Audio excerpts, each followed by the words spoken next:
Bonjour à tous. Allez, initialement j'avais prévu un épisode axé essentiellement sur la carrosserie.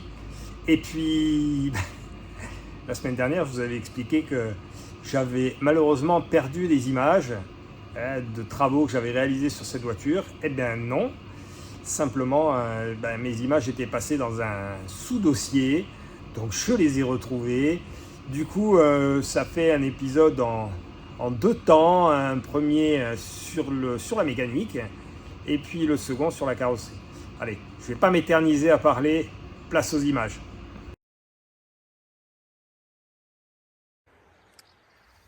Alors, j'ai acheté cette Mini Cooper il y a, ça doit faire bientôt 2 ans que je l'ai. En tout cas, ça fait un moment qu'on la voit sur les vidéos. Elle a un problème. Alors, à la base, je l'ai acheté parce que ils avaient cassé la distribution. Pour ceux qui connaissent, c'est le fameux N47 de chez BM. Encore un moteur super bien conçu, avec des gros soucis de distribution. Les tendeurs de chaîne apparemment sont totalement inadaptés. Et résultat, ça casse. Là, elle a 133 000 km et la chaîne a cassé. Donc, j'ai récupéré le véhicule. Je l'ai racheté. J'ai fait ce qu'il fallait, même si c'était pas simple, puisque pour ceux qui connaissent, la distribution est collée entre la boîte et le moteur. Alors, et comme en plus c'est un moteur qui est truffé de capteurs, il a fallu... ça a pris du temps. Voilà. Donc là, qu'est-ce qu'il me reste à faire ? En fait, ça fait 2 ans maintenant, j'ai une bougie de préchauffage qui s'était cassée dans la culasse, que j'avais réussi tant bien que mal à extraire, mais en flinguant partiellement le filetage. Donc voilà, j'ai acheté un hélicoï et je vais m'en occuper, mais pour ça, déjà il va falloir que je la déplace, parce que c'est clair que je ne vais pas travailler dans ces conditions-là.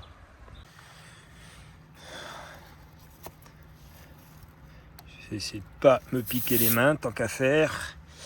Alors là on est à 1,5 kg.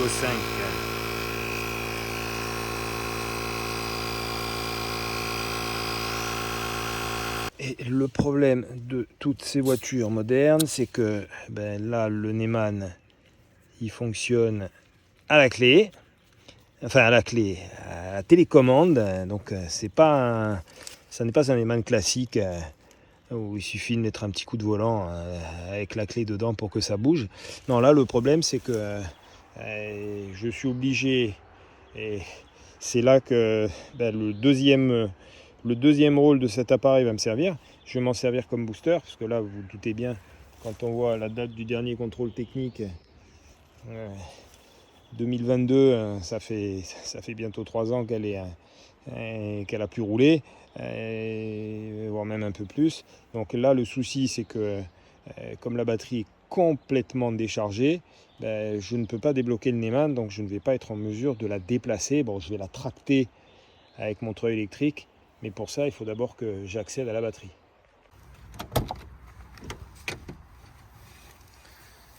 Bon, heureusement, on peut ouvrir le capot manuellement. Ça aurait été quand même un peu embêtant que je sois obligé de l'ouvrir à la télécommande. Donc là, je mets ma télécommande. C'est juste pour pas. Voilà ce que je vous disais. Donc là, c'est bloqué. Il va falloir que je mette la batterie pour pouvoir le débloquer. Ça, il faut avouer que c'est quand même pas terrible, surtout quand on a une batterie qui est à plat. Il va falloir que je fasse attention aussi. Il doit y avoir, sans toute vraisemblance, des nids de guêpes de partout. Donc méfiance, méfiance. Alors, là, il y en a des vieux. Bon. Voilà ce moteur sur lequel il va falloir que je remonte toute la distribution. Bon, c'est une longue histoire. Donc c'était déjà fait, mais voilà. Bref. Bref. Donc la batterie, elle est ici. Voilà, il va falloir que je mette mon booster pour pouvoir débloquer mon Neyman. En fait, je focalise sur le Neyman, mais c'est pas tant le Neyman qui me pose souci. C'est surtout que là, il va falloir que je mette mon anneau pour pouvoir remorquer la voiture. Et le problème, c'est que l'anneau, il se trouve dans le coffre. Et le coffre, il se manie électriquement.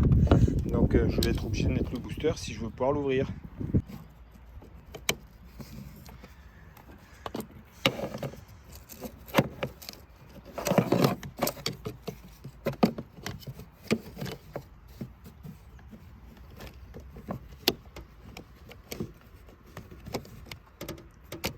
Ça y est, je peux ouvrir mon coffre.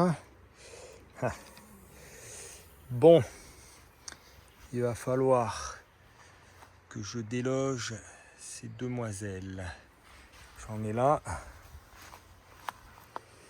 et j'en ai là.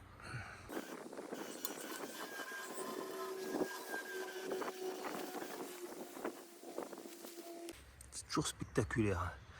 Quand on sort un véhicule qui est arrêté dans la terre depuis longtemps, ça laisse quand même de sacrées empreintes.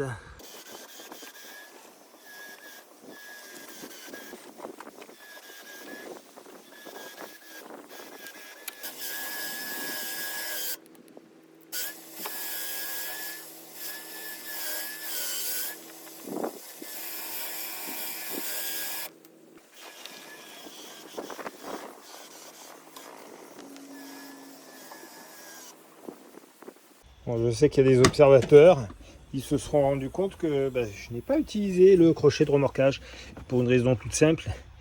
Le crochet de remorquage n'y est pas. Alors, après réflexion, je me souviens qu'effectivement, quand la voiture a cassé, quand l'ancien propriétaire a cassé la distribution, effectivement, pour remorquer la voiture, ils ont utilisé le crochet. Et puis, pour la descendre, ils l'ont enlevé, ils l'ont pas remis. Alors, j'en avais terminé à l'exception de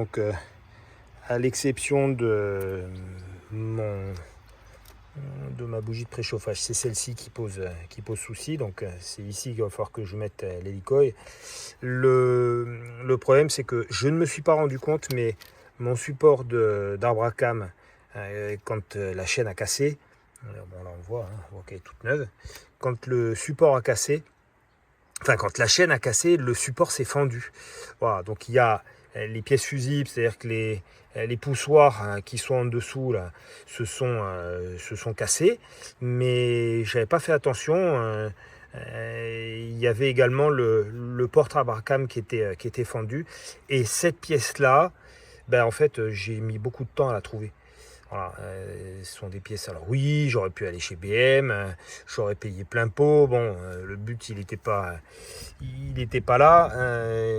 L'idée, bon, j'avais déjà racheté la voiture qui m'a déjà, vu les frais engagés, elle m'a déjà coûté relativement cher parce qu'il a fallu, je précise également, il a fallu que je change le volant moteur Bimas qui était mort à 133 000 km, c'est le top.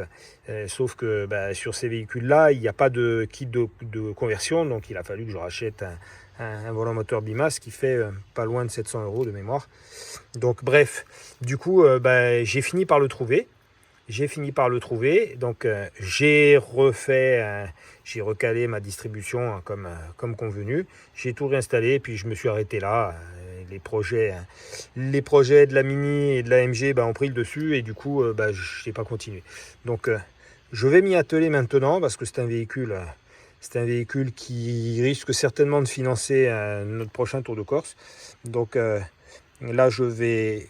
Bon, la distribution normalement c'est bon, donc je vais dégager quelques pièces ici là, histoire d'accéder facilement, parce que comme vous pouvez voir, le fût de l'hélicoï, enfin pour pouvoir placer la bougie de préchauffage et placer mon tarot pour pouvoir mettre l'hélicoï, là il n'y a vraiment pas beaucoup de place. Donc bon, je vais voir, autant je suis capable de redémonter cette partie là pour gagner un petit peu de temps. Alors la première étape là, j'ai repositionné donc mon pignon ici. Il est serré. Je vais repiger le moteur. Alors pourquoi? Simplement parce que quand j'ai démonté toute la partie Abracam là pour changer donc ce support qui était cassé, c'est vrai que je n'ai pas fait attention si ça a bougé ou pas. Bon, dans le doute, je vais repiger donc en dessous et ici au niveau des Abracam, j'ai les piges spécifiques. Et une fois que ça c'est fait, à ce moment-là, je vais pouvoir m'atteler à ma bougie de préchauffage et à mettre l'hélicoï. Pourquoi? En fait, parce que ça va me permettre de passer ici une tige pour essayer de remonter au maximum le piston, qui soit au point mort haut, de manière ensuite à avoir le moins de débris possible à l'intérieur, puisque en fait on va retarauder. Avant de mettre l'hélicoï, on va retarauder donc le filetage qui ici est mort. Et ce que je pense faire, à défaut de pouvoir aspirer, parce que là le trou est vraiment tout petit, ce que je pense faire, c'est balancer de la pression d'air ici pour essayer d'évacuer au maximum les résidus. Alors pour ça, il faudra que je me mette en position compression, donc avec les Abracam fermés des deux côtés, de manière à ce qu'il n'y ait pas une partie des copeaux qui terminent dans la pipe d'admission. Bon, dans l'échappement, à la limite, c'est un peu moins grave, mais voilà, de manière à ce que le maximum puisse ressortir par le trou de la bougie de préchauffage.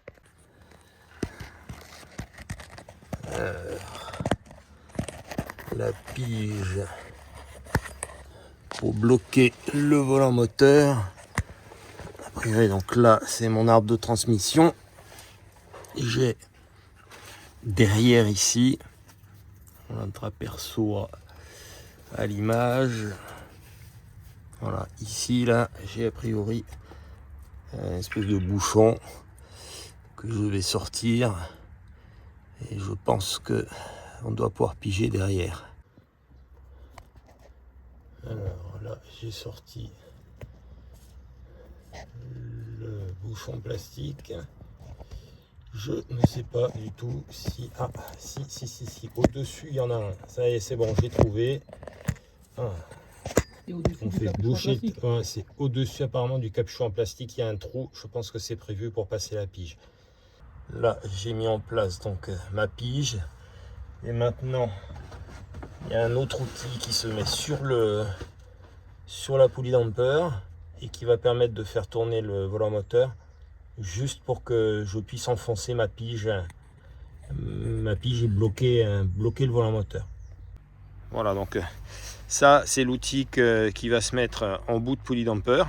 Voilà, et donc je vais prendre une clé à cliquet et je vais faire tourner mon volomoteur pour pouvoir insérer ma pige dans le trou qui se trouve sur le volomoteur et qui de ce fait permettra de bloquer le moteur dans la position requise pour caler la distribution. Donc là ça y est, le moteur est pigé en bas. Là donc j'ai mon outil de blocage des arbres à cames. Donc maintenant il faut simplement resserrer les vis ici. Bon, elles sont pour l'instant elles sont pas serrées, donc on les resserre au couple. Alors là on a enlevé la pige, on voit clairement sur le plan de surface, enfin en face du plan de surface, sur le pignon à droite, donc on a une petite marque qui doit être au milieu des deux marques qui sont sur le deuxième pignon d'arbre à cames. Voilà, donc là on est bien calé, on va retirer la pige d'en dessous. Maintenant là Anthony a resserré donc derrière. Donc là notre distribution elle est contrôlée, elle est calée, il n'y a pas de souci, et on va pouvoir passer à ça. Bon, donc là Anthony, là on est au point mort. ouais, Donc on a mis une tige, on voit que le piston il est remonté, on a fait remonter la tige, et après on voit donc l'arbre à cam côté admission, donc, les cams oui, elles sont en l'air, donc qui sont en l'air, donc ils libèrent les culbuteurs en dessous. Ouais, et pareil côté échappement. Donc là nos 4 soupapes sur ce cylindre là sont fermées. Voilà. On va pouvoir percer pour pouvoir mettre l'hélicoil et surtout souffler et aspirer un maximum. On soufflera ou on aspirera, on verra ce qui va le mieux. L'essentiel c'est qu'il n'y ait rien qui passe. Alors dans l'échappement c'est à la limite le moins problématique, mais ça aurait été problématique qu'il y ait de la limaille qui repartent dans l'admission. Il faut éviter qu'il y ait une soupape qui prenne un peu de limaille. Tout à fait. Donc, mais là on est bien. Je suis filmé en train de terminer. Bon là l'idée, on est sur un bloc moteur qui va terminer la déchetterie. On va s'entraîner, hein, on peut dire ça comme ça. On va s'entraîner histoire de ne pas faire de bêtises sur la BM. Donc là j'ai percé, on va tarauder et on va faire un essai avec un hélicoil. De toute façon on en a plusieurs.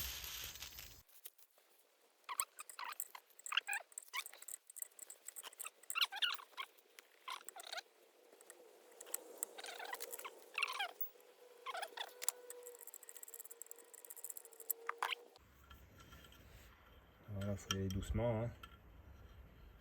Tout à fait. Pas trop forcer. Comme un ressort, la sensation, on dirait qu'il y a une petite résistance, ouais. Ce qui est normal. Combien de fleurs?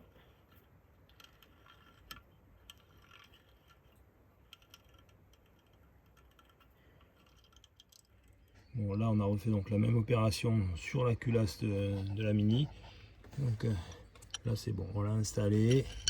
Donc il nous reste à casser la partie inférieure, donc un petit coup sec, hein. Et puis ensuite on va essayer de la réaspirer et on va essayer de mettre la bougie. Allez, ça y est, l'hélicoil est en place, on a remis la bougie de préchauffage. J'en ai profité pour changer les 4. Donc là maintenant il me reste le cache culbuteur à remettre, et puis il va falloir rebrancher cette multitude de capteurs, parce que c'est des petits moteurs, ils sont truffés de capteurs dans tous les sens. C'est juste un truc de barge, comme je préfère mes voitures anciennes.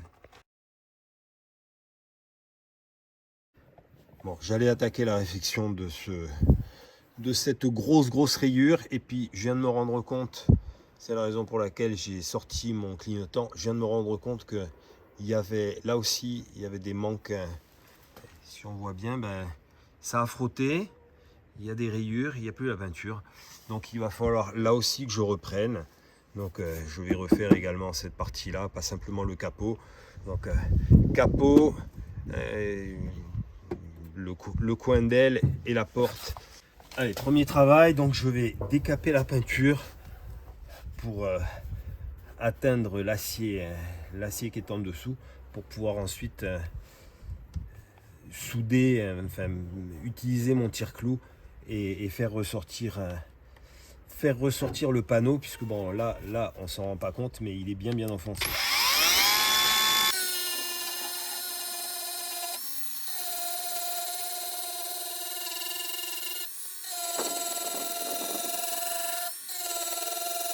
Alors, un tire-clou, qu'est-ce que c'est? En fait, c'est un appareil à inertie. C'est un appareil qui est assez simple au niveau du principe de fonctionnement. Donc, je vais venir souder l'embout ici sur la caisse. Et une fois que ce sera soudé, cette grosse masse lot ici, je vais l'envoyer derrière et par inertie, ça va venir me ressortir là en l'occurrence la tôle qui est enfoncée. Voilà, donc pour ça, j'ai relié mon appareil à la masse de la caisse. Et là, il suffit simplement d'activer la gâchette pour pouvoir faire passer le courant et que ça vienne souder.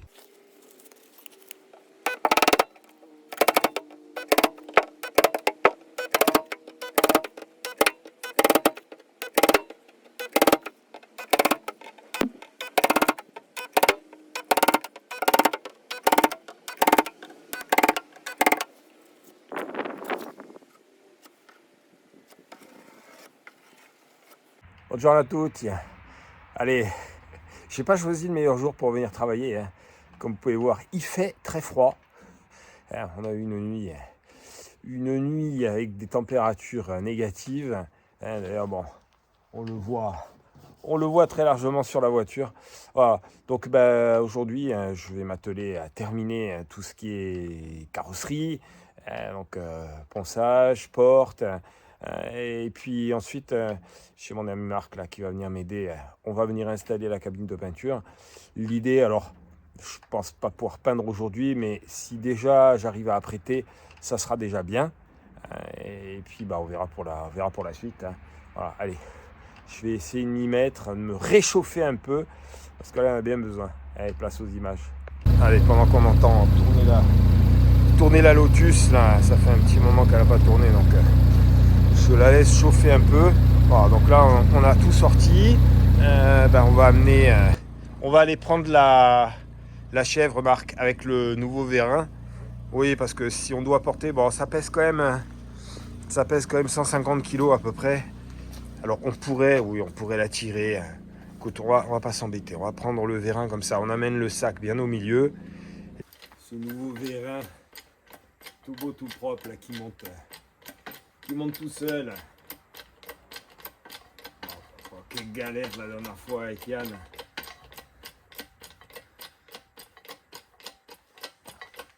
Allez, on va prendre les deux sangles. Je monte encore un peu.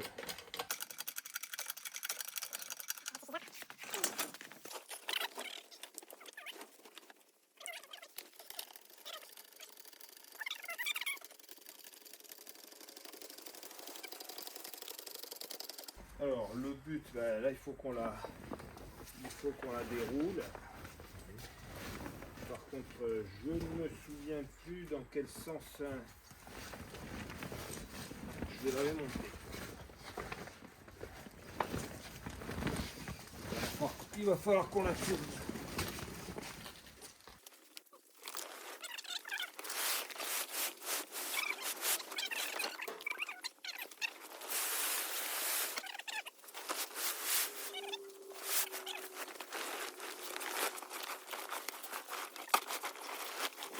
Je pense que le sol va avoir besoin d'un gros coup de nettoyage, mais je ferai ça après. Là, il fait vraiment trop froid. Alors, gros avantage de cette cabine. Alors, je rappelle pour ceux que ça intéresse, donc cabine MD Ultimate. C'est la même cabine qui est utilisée pour les missions de RMC Découverte Top Mécanique. Voilà, c'est le même fournisseur. Gros avantage de cette cabine, c'est qu'elle se gonfle et une fois qu'elle est gonflée, elle ne bouge plus. Voilà, donc un petit gonfleur classique. Là, on va lancer le gonflage. C'est assez rapide pour la gonfler complet de mémoire. Il n'y en a pas pour 10 minutes pour qu'elle soit vraiment complètement en pression. Et l'avantage, c'est qu'après, on n'a plus besoin d'y toucher. En comparaison, je le répète toujours pour ceux qui ont suivi l'épisode de la Mini, j'avais utilisé à l'époque, une cabine de peinture chinoise. Et c'était une cabine qu'il fallait alimenter en permanence. Voilà, c'est-à-dire que le gonfleur, ventilait tout le temps. Et en cas de coupure de courant, comme ça malheureusement ça m'était arrivé une fois, la cabine elle s'écroule. Voilà, donc celle-ci au moins elle a cet avantage, c'est qu'elle va plus bouger. Allez, je vais lancer, c'est parti.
Ça y est, alors maintenant que la voiture est dans la cabine, je vais maroufler, donc je vais protéger toutes les parties que je ne dois pas peindre.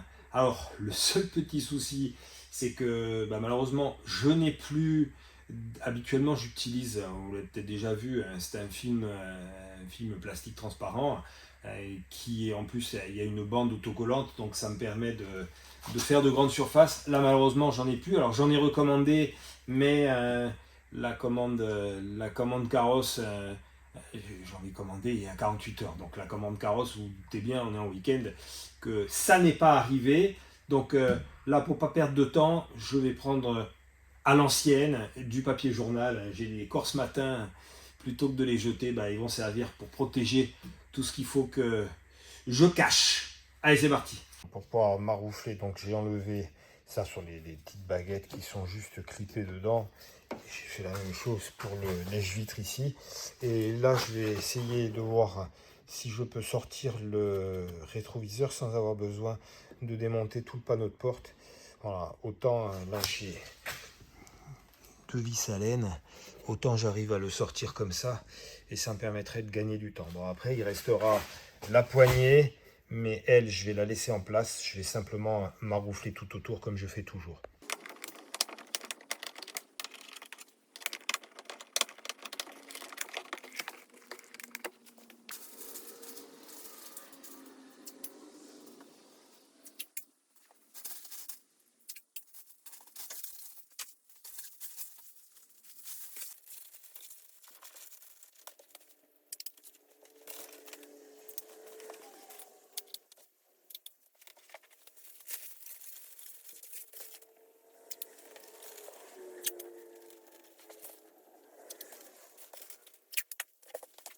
Ça y est, j'ai marouflé tout ce qu'il ne fallait pas que je peigne.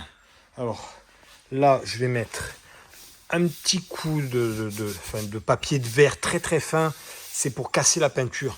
Là, on voit, il y a encore le brillant d'origine. Donc, c'est pour casser la peinture. Et ensuite, je vais apprêter. Voilà, sachant que je vais réutiliser pour l'après, ça avait été pas mal. Je vais vous remontrer, j'avais déjà fait une vidéo là où je peignais l'AMG avec un pistolet électrique. Je vais l'utiliser à nouveau pour des questions pratiques. Avec le pistolet électrique, je ne suis pas obligé de faire venir de l'air jusque dans ma cabine. Donc au moins pour l'après. Pour la peinture, j'ai pas encore pris la décision. Mais pour passer l'après, ça va être très bien.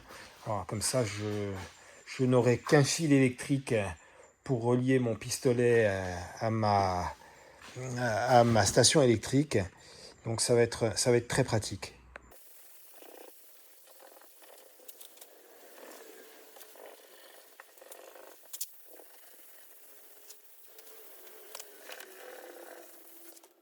Allez, je vais passer mon après et pour ça, je vais réutiliser donc mon pistolet électrique là, de chez Ishika.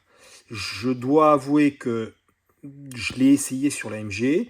J'avais été agréablement surpris.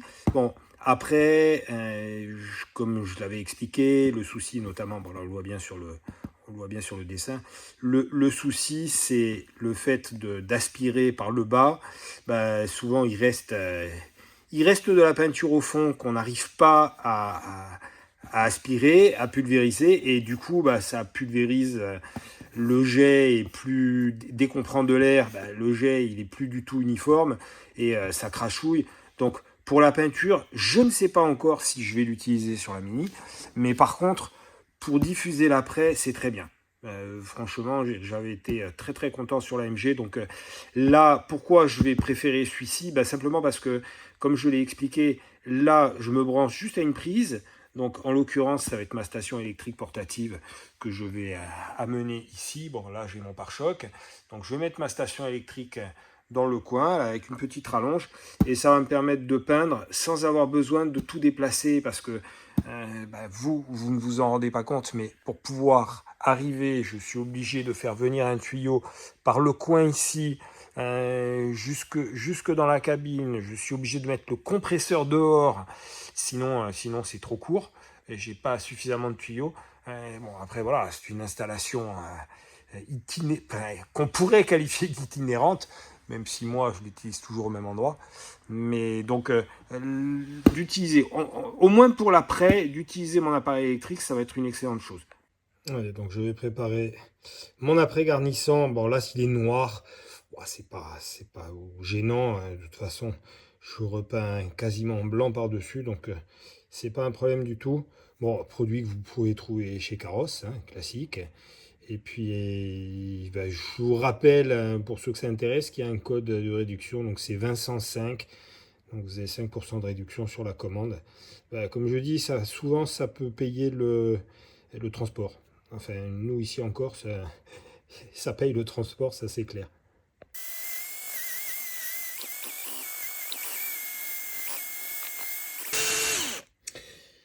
Alors, c'est une petite parenthèse, de manière systématique, je mélange bien mes produits, surtout sur des produits comme l'après, quand ils restent longtemps stockés, les différents composants ont tendance à se dissocier les uns des autres, et notamment dans l'après, d'ailleurs je le sens, hein, les produits visqueux ont tendance à descendre, à se retrouver au fond.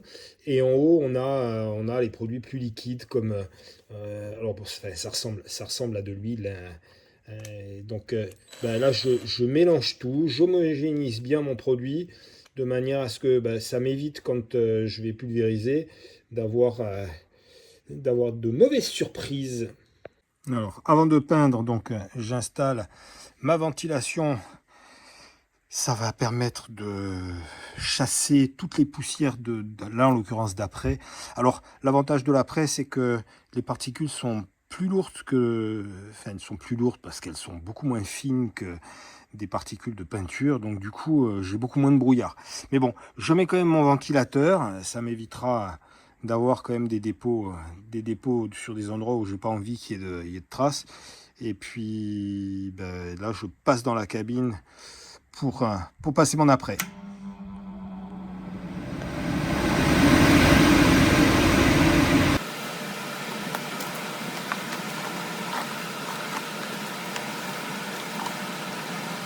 Alors, avant de remplir mon bocal avec mon après, donc là, j'utilise le pistolet, je le mets sur la partie électrique. Voilà, rien de plus simple. Alors, on a entendu le petit clic.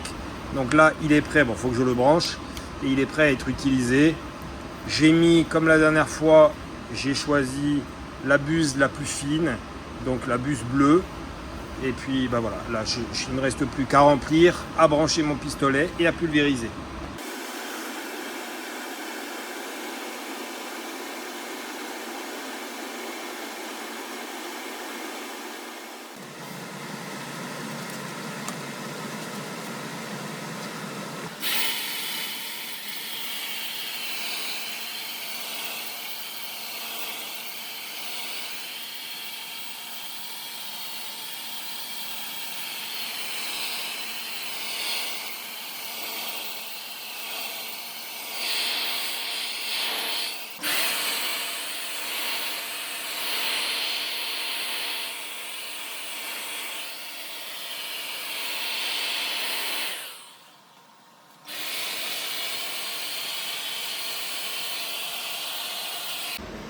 Voilà, alors pour ceux qui ne connaissent pas, donc ça c'est ma station électrique portative, hein, donc de chez Aferi. Alors je ne suis pas, je le répète souvent, je ne suis pas VRP, je ne gagne rien à leur faire la promo, si ce n'est que c'est un produit que j'utilise et qui est de qualité. Donc voilà, pour ceux que ça intéresse, vous avez un lien dans le descriptif. Bon, c'est un appareil, moi qui sur le terrain m'aide beaucoup. Là, c'est bien pratique parce que je n'ai eu qu'à tirer un fil électrique pour pouvoir alimenter mon pistolet. Donc franchement, ça vaut le coup. Après, notamment pour ceux qui font du camping, qui ont un camping-car ou quoi, ben, voilà, c'est une source d'énergie que l'on peut en plus recharger avec des panneaux photovoltaïques. Donc c'est vraiment intéressant. Alors, je reviens sur le pistolet. Donc là, ça y est, j'ai passé mon après. Ce que j'expliquais déjà la première fois et que je vais vous remontrer. Alors, l'inconvénient voilà, d'avoir un godet par en dessous, ben, c'est que malheureusement, il reste du produit. Bon, il n'en reste pas beaucoup, mais il en reste. Et bon, clairement, ces appareils-là, à la base, sont pas prévus pour peindre des voitures. On peut les utiliser pour ça. D'ailleurs, bon, je réfléchis, mais il est fort probable que finalement je fasse toute la voiture comme ça, enfin toute la voiture, toutes les parties, donc pare-choc, capot et porte avec ce pistolet. Bon, c'est pratique. Après, ça vaut une cinquantaine d'euros, hein, donc un produit comme celui-ci, franchement, on peut l'avoir en supplément, en complément d'un système de pistolet classique avec compresseur. Voilà. Là, ben, j'avais pas envie de m'embêter. Là, il me suffit simplement de le nettoyer comme je nettoierais mon pistolet pneumatique. Mais l'avantage, c'est que ben, je peux ranger dans 3 minutes, tout est rangé. Alors que l'autre, comme je vous ai expliqué, dans ma situation, n'étant pas professionnel, je n'ai pas une cabine attitrée. Donc là, le fait d'être obligé à chaque fois de déplacer tout le matériel, il faut avouer que c'est un peu agaçant. Donc avec cet appareil-là, ben, je ne vais pas avoir besoin de toute cette manutention et il faut avouer que c'est quand même bien pratique. Alors l'autre avantage, et j'en aurais terminé avec la promotion de ce produit, hein, n'en déplaise à ceux qui ne supportent pas que ces chaînes YouTube se transforment en chaînes de téléachat. Hein, ben, le gros avantage, c'est une fois encore, vous avez envie de peindre une voiture, enfin une voiture ou quelque chose d'autre, hein, vous n'avez pas envie de devoir investir dans un pistolet, un compresseur, ben voilà, un petit outil qui fera parfaitement l'affaire. Franchement, 50 €, c'est pas le bout du monde, il est facile à démonter. Donc là, j'appuie sur le bouton ici, voilà, je le sors. Comme ça, il ne me reste que cette partie-là à nettoyer. Et puis, j'ai assez parlé. Bon, allez, aujourd'hui, l'après est sec. Ça va être une journée matinée ponçage. Bon, j'ai mis mon petit chauffage. Alors, ça m'a fait sourire parce que la dernière fois, quand j'ai fait la présentation, c'est vrai, j'étais dans mon garage. Et il y en a qui se sont inquiétés que je puisse respirer du monoxyde de carbone, que je puisse m'intoxiquer. Bon, là, l'échappement, il est dehors. Alors, les deux petites planchettes, là, ne vous inquiétez pas, ça ne va pas prendre feu. En plus, là, elles sont complètement trempées. L'échappement, il est juste au-dessus. C'est juste histoire que ça ne vienne pas toucher la cabine, parce que ça m'embêterait quand même de la faire fondre. Voilà, donc là je laisse monter la température. Bon, j'ai mis pour pas avoir 15 000 rallonges, j'ai mis ma station électrique. Bon, faut avouer que 33 à 36 Wh. Allez, j'ai 28 heures d'autonomie, donc là je peux chauffer comme il faut. Allez, dès que la température est bien montée, je vais commencer le ponçage. J'ai fait un test au niveau de la température échappement. Bon, là, l'échappement en lui-même n'est pas très chaud. Donc, bon, 34 degrés, là, je risque pas de brûler quoi que ce soit. Voilà, il est un peu plus chaud sur le collecteur. Alors, je vais penser à l'eau. Bon, là, vous imaginez bien, l'eau, elle est à température ambiante, donc là, il fait 6 degrés dehors. Donc, de poncer à l'eau avec une eau gelée, c'est pas le top. Donc, voilà, allez, je lance, je fais chauffer mon eau. C'est clair que là, ça consomme. On est passé de 34 watts à plus de 2 kilowatts. Voilà, donc ça va me permettre de travailler avec une eau au moins tiède et comme ça je ne vais pas me geler les mains. Alors pour poncer l'après, il y a deux possibilités, soit à sec, soit avec du papier de verre à l'eau. Bon, là en l'occurrence je vais poncer au papier de verre à l'eau. J'ai pris des feuilles de 500. Alors pourquoi? Simplement parce que si je ponce à sec, je suis dans la cabine, je vais mettre de la poussière de partout, donc il va falloir derrière que je nettoie. Donc je préfère de loin faire un ponçage à l'eau, au moins comme ça j'en mettrai moins de partout.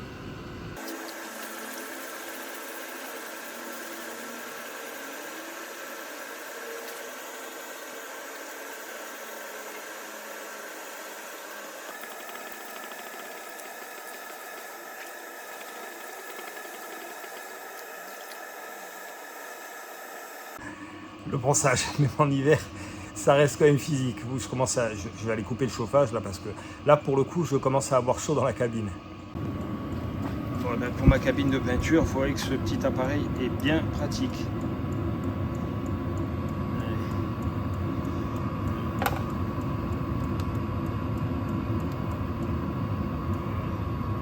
Bon, il y a un temps d'arrêt, hein.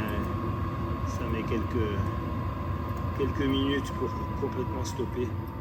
Allez, je vais me remettre au ponçage. Alors au fur et à mesure que je ponce, là, tous les petits points, là, en fait, quand j'ai pulvérisé mon après, il y a un aspect, bon, on le voit très bien, là, il y a un aspect peau d'orange. Et cet aspect peau d'orange, au fur et à mesure que je vais poncer, il va se transformer comme ça. Donc il faut que j'aille au-delà de ça pour pouvoir avoir un aspect comme celui-ci. Bon là c'est encore mouillé, mais je ne dois plus avoir toutes ces petites traces ici. Il faut vraiment que j'arrive sur une surface complètement lisse. Allez, j'arrive au bout de mon ponçage.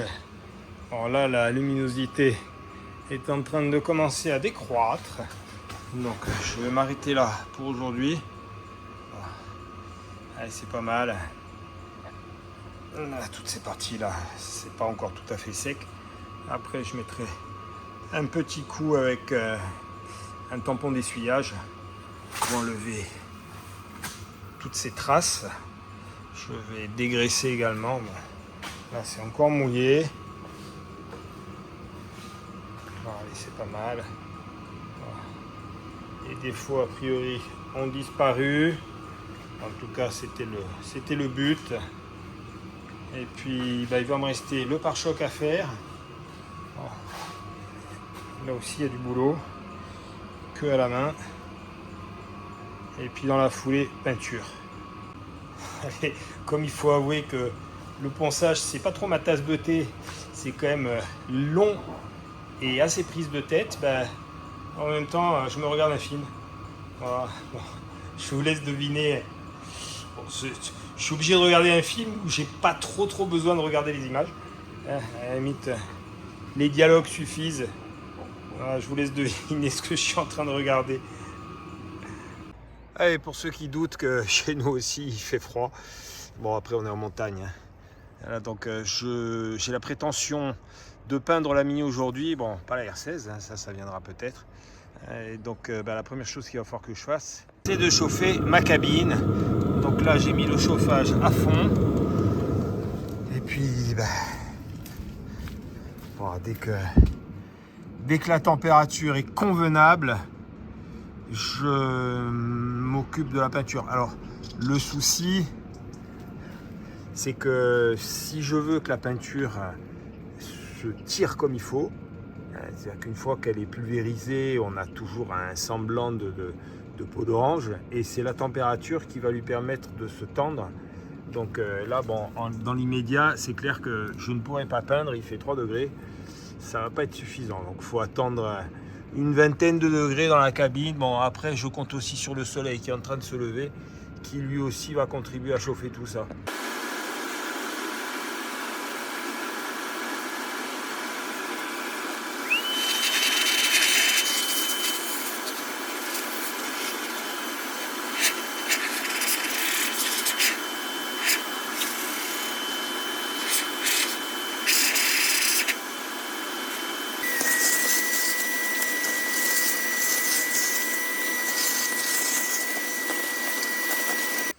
Bon, il va falloir que je me dépêche pour peindre parce que là, malheureusement, le temps est en train de changer. Heureusement, la pièce est chaude et chauffée avec mon petit radiateur. Mais là, il ne faut pas que je tarde. Je ne sais pas si on l'entend à l'image. C'est bien le tonnerre qui gronde. Voilà, donc, je vais me dépêcher tant que je peux encore peindre avant que ça ne me tombe dessus. Alors avant de peindre et avant de passer également le chiffon d'essuyage, j'utilise là en l'occurrence, bon, c'est toujours des produits de chez Carros, hein, du diluant universel, c'est juste pour dégraisser. Voilà, je dégraisse bien la caisse, histoire de ne pas avoir de traces comme du silicone.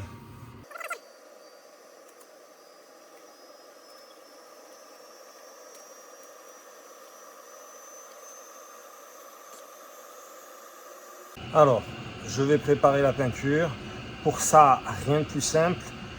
Vous prenez les références de la peinture sur le véhicule. Moi, après, je vais sur le site de Carros.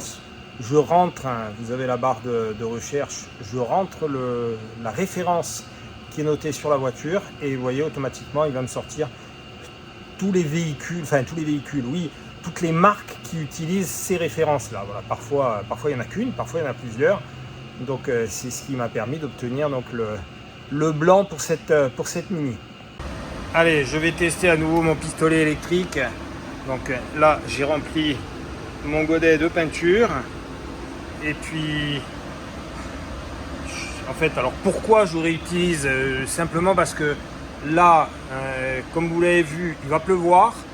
Et s'il pleut, malheureusement, comme je suis obligé de mettre mon compresseur qu'on aperçoit là, je suis obligé de le mettre dehors et sincèrement, j'ai pas du tout envie de le laisser sous la pluie, que ça vienne ou à disjoncter ou même qu'il grille. Donc ça va être l'occasion de le tester une seconde fois. La première fois, je découvrais, j'ai été plutôt agréablement surpris. On va voir cette fois-ci si ça va me donner les mêmes résultats sur cette Mini.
Allez, c'est sous une pluie de grêlons que je commente le résultat. Bon, là, c'est en train de sécher, hein, bien entendu. Sincèrement, je suis, une fois encore, je l'avais déjà dit quand j'ai fait la vidéo de la MG, je suis bluffé. Après, je ne suis pas un professionnel de la carrosserie, mais sincèrement, pour le prix du pistolet, bientôt on va plus m'entendre, qui je le rappelle est aux alentours des 50 €, sincèrement le résultat est vraiment très convenable. Bon. Là je vais attendre que ça sèche bien. Je n'ose pas sortir. Quand on voit ce qui tombe. Bon, c'était pas prévu initialement. Ouais, c'est de la grêle. Bon, j'espère simplement que la cabine va supporter le poids. Allez, j'hésite pas à le dire, hein, voilà une machine qui a tenu toutes ses promesses. Une fois encore, hein, c'est un appareil qui est pas prévu. Alors je me rends compte que je dis souvent une fois encore. Enfin bref, c'est un appareil qui est pas prévu initialement pour de la carrosserie. Hein. D'ailleurs sur l'emballage, c'est clairement expliqué. Il y a tout un tas de dessins, mais il n'y a pas de véhicule. Par contre, bon, moi là, c'est le deuxième véhicule que je peins. C'est le deuxième qui me donne entière satisfaction. Hein, sincèrement, là, la Mini, je trouve qu'elle est vraiment bien peinte. Alors, c'est pas simple à utiliser. Comme je l'expliquais déjà la première fois, il faut être très léger. Pour de la peinture auto, il faut être très léger sur la gâchette. Si vous appuyez trop, d'ailleurs, bon, j'ai mis la molette vraiment au minimum de ce que je pouvais la mettre. Si vous appuyez trop, le jet va être trop important et ça va aller direct à la coulure. Mais pour le reste, bon, gros avantage, demain, alors j'irai pas peindre un véhicule dans la match, dans le maquis, bien que demain je veux réaliser un travail sur le terrain, hein, en pleine nature. C'est pas dit qu'un jour je me lance pas là-dedans, là, juste pour le délire. Bah voilà, avec un appareil comme ça, je peux. Hein, vous avez vu, j'ai utilisé ma station électrique, hein, qui, bon, en plus, ça consomme pas beaucoup. Bon, je vais leur proposer, parce qu'après tout, là, je leur fais des vidéos. Je mets en valeur leurs produits. Je vais leur proposer un partenariat pour la chaîne, pour le projet de la TR7 V8. Sait-on jamais, autant ça les intéresse de continuer à avoir leur marque parmi les sponsors.